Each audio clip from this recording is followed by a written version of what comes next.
People watched their antics with bewilderment, wondering if these three were simply beggars ecstatic at finding edibles in the field.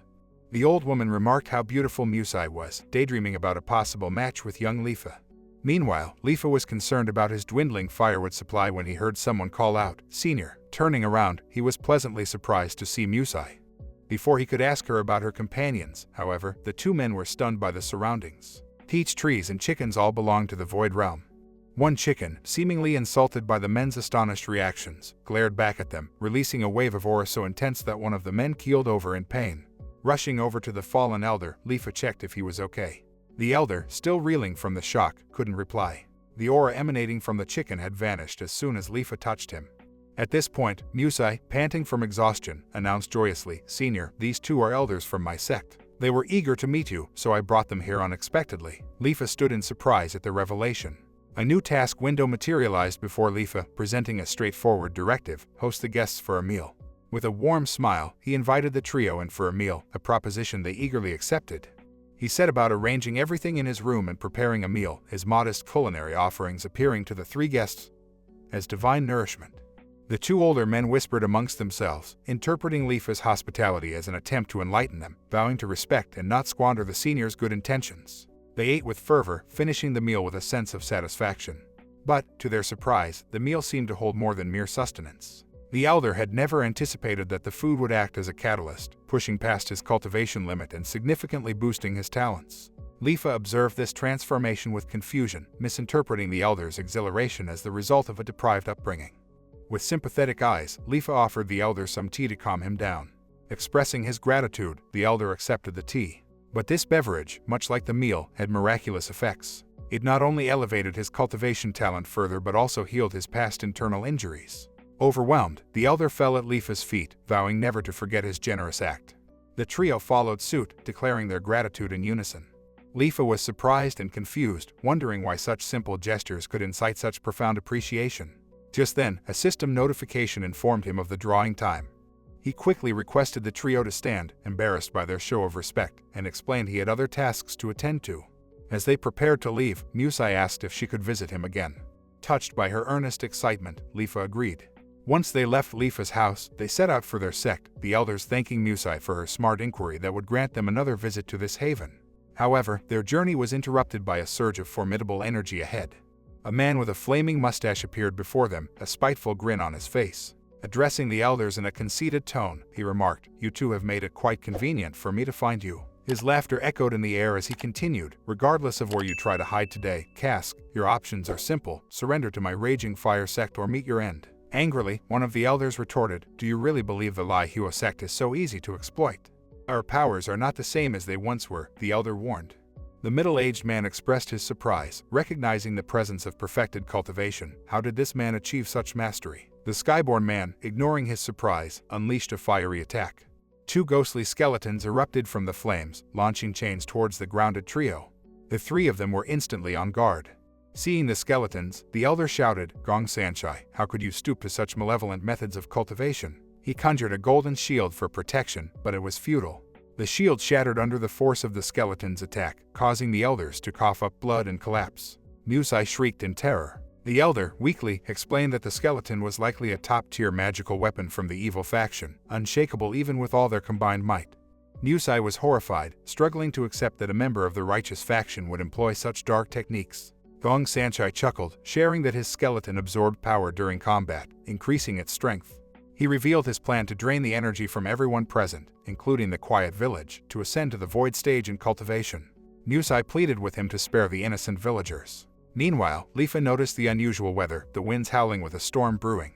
He murmured to himself, "I hope this weather doesn't harm my crops." Unknowingly, his words traveled towards the source of the ominous weather, the skeleton formation. His words resonated like a thunderclap, and the skeletons were obliterated by its force. As the golden light faded, Gong Sanchai was left aghast. He couldn't comprehend what had occurred, but the event had just begun. The golden light surged towards him, knocking him from his skybound perch. Injured severely, he started to cough up blood as he plummeted to the ground. Facing imminent death, he quickly produced a light green medallion, offering a drop of his own blood. Weakly, he invoked a chant, "Burn my blood and save me," before his body turned into a fog and vanished.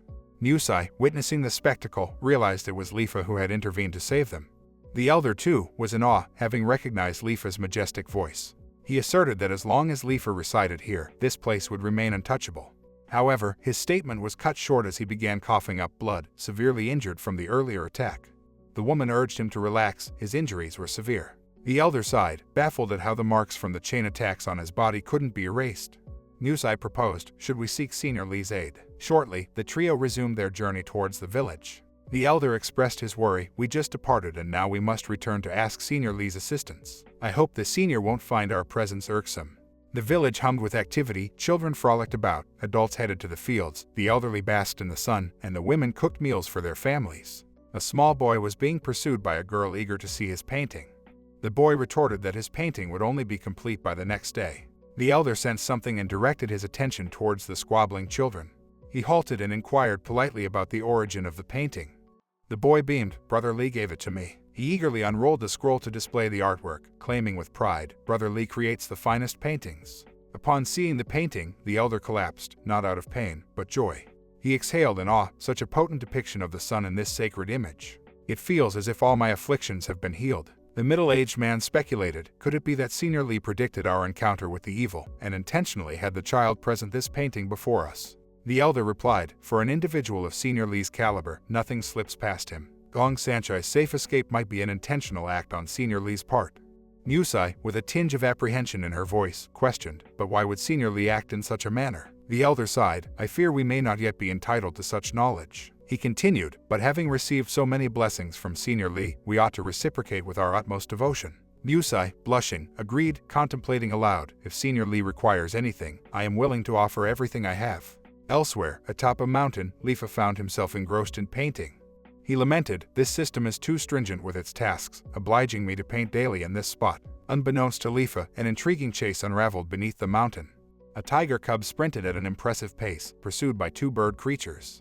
One of the birds shrieked, we must seize her. The blood of the white tiger can catalyze our transformation into humans. The tiger cub retorted indignantly, stop pursuing me. If you harm me, my father will seek vengeance. As she continued her escape, the cub noticed a golden energy emanating from above. It was a figure holding a painting brush. The cub gaped in disbelief, pondering, how can such a potent aura exist? But time was of the essence. Perhaps I can ask him for help, she decided, making a beeline for the mountain where Lifa was perched. Meanwhile, Lifa was deep in thought, contemplating his next artwork. He had sketched rolling hills and cascading waterfalls, yet it felt incomplete. Just then, he spotted a few avian creatures soaring towards him. This sight sparked inspiration, and he hastily started integrating the birds into his artwork. The subsequent events were astonishing. The airborne creatures were magically drawn into the canvas. Pleased with the finished painting, Lifa turned around, only to find the birds had vanished. He shrugged, assuming they had flown off. The white tiger cub watched this scene unfold, dumbstruck.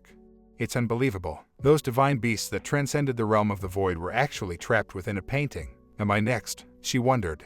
Lifa turned back, murmuring, it seems there's something else here. On seeing this, the cub prepared to defend herself, thinking, I've run out of options. I must resort to a trick that no human can resist. She summoned a blue, ethereal portal before her and stepped into it.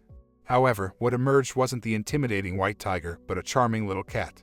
Lifa was taken aback, surprised to find such an attractive cat in the wilderness. The feline reveled in her captivating eyes but was momentarily startled as Lifa extended his hand towards her. He then cradled the cat affectionately, reveling in the soft texture of her fur. The cat was stunned by the human contact. Lifa discovered a ticklish spot on the cat, eliciting a purr of delight from her. A notification chimed in Lifa's mind, revealing a new task, adopt the white cat as a pet. Elated by the task, Lifa decided to take the feline home. Once at Lifa's home, the cat was taken aback by the ostensibly ordinary chickens and trees. They seemed mundane but radiated a potent aura. One of the chickens felt her gaze and met her eyes, causing the cat to recoil in terror. However, her sudden movement caused her to lose balance and fall, but before she could hit the ground, Lifa caught her. Concerned, he inquired, how did you trip? Are you hungry? He then cradled the cat and carried her. As they moved, the cat smugly glanced at the other creatures. She was delighted as she had discerned the secret behind the seemingly ordinary trees and chickens possessing divine power. The longer they stayed with their master, the stronger they became. From this day forward, she decided, she would remain by his side, continuously absorbing the Tao energy he emitted, gradually ascending to an invincible stature. Lifa, noting the cat's enthusiasm, offered her some food he had prepared. The cat purred appreciatively, her tongue brushing against his hand sensually as she devoured her meal. Blushing, Li Fe hastily retracted his hand. He pondered, what just happened? Perhaps my prolonged solitude is leading to strange daydreams. He then stood and left. The cat smirked, concluding, it appears that embarrassment causes an uneven energy flow, leading to spiritual energy leakage. I'll continue to harness this energy to grow stronger. As day transitioned to night, Li Fe was deep in slumber while the cat remained wide awake. Suddenly, a magical transformation occurred. The cat morphed into a beautiful girl with silver hair and cat ears. She stealthily approached the sleeping Li Fe, taking in the spiritual energy emanating from him. Leaning over, she softly whispered into his ear, "Sir, dear sir." Li Fe slowly opened his eyes, looking at her through half-closed lids, attributing the vision to a dream. He blushed even in his sleep, mumbling, "What a beautiful dream. If only it were true." The cat girl was overjoyed as his aura fluctuated, amplifying the spiritual energy he exuded. She then snuggled under the blanket, thinking that merely sleeping by his side could potentially transform her into a pure-blooded beast. With a satisfied grin, the cat girl drifted off to sleep. Meanwhile, in a grand, ornately decorated hall, the atmosphere was charged with tension. The woman questioned the old man, "Master, are you sure about this?" The old man responded, "I think Senior Li is maneuvering a game of chess. He has assisted us to provide us an opportunity. He wants us to serve as his pawns." Gong Sanchai of the Liansek sect must have infuriated Senior Li, but it would be beneath him to kill Gong directly. Thus, we must serve as pawns and declare war against the Liansek sect. The revelation sent shock waves through the hall, the gathered crowd unable to comprehend the gravity of what they just heard.